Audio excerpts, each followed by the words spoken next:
అయితే అనూహ్యంగా ఈ సంవత్సరం వేరే దేశాల్లో డిమాండ్ తగ్గడం మన రైతులకు చాలా నష్టపోయే పరిస్థితి వచ్చింది.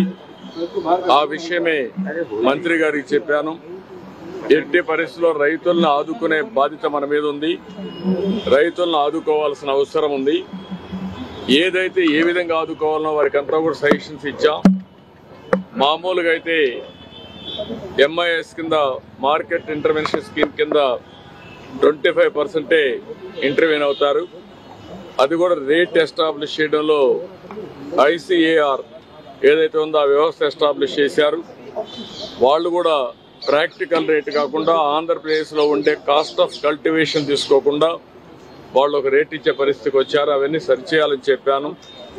రేపు ఒక మీటింగ్ పెట్టుకొని మళ్ళీ మాకు ఒక ఇన్ఫర్మేషన్ ఇస్తా ఉంటున్నారు. రైతులను ఆదుకోవాలి. 25% సీలింగ్ చేసి అవసరమైతే వాళ్ళ యొక్క వ్యవస్థలో గ్రూప్ ఆఫ్ మినిస్టర్స్ ఉన్నారు, కమిటీ ఆఫ్ మినిస్టర్స్ ఉన్నారు. వాళ్ళు కూర్చొని నిర్ణయం చేసి రైతులకు మేలు చేయాల్సిన అవసరం ఉంది.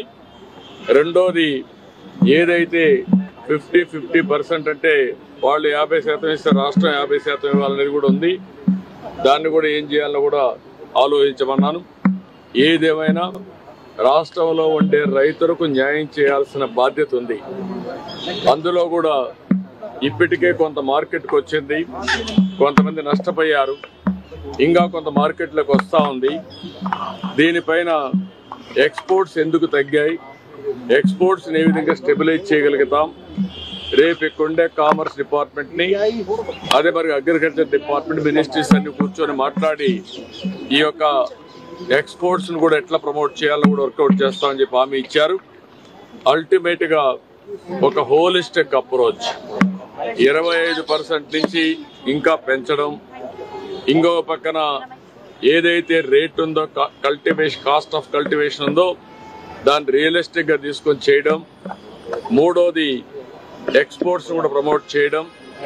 వీలైతే రాష్ట్ర ప్రభుత్వానికి ఇబ్బందులు ఉన్నాయి, తప్పదనుకున్నప్పుడు ఏం చేయాలో మేము కూడా వర్కౌట్ చేస్తాం. కానీ రైతులను ఆదుకోవడం అతి ముఖ్యమైన ఉద్దేశం. అది చేయాల్సిన కోరాను.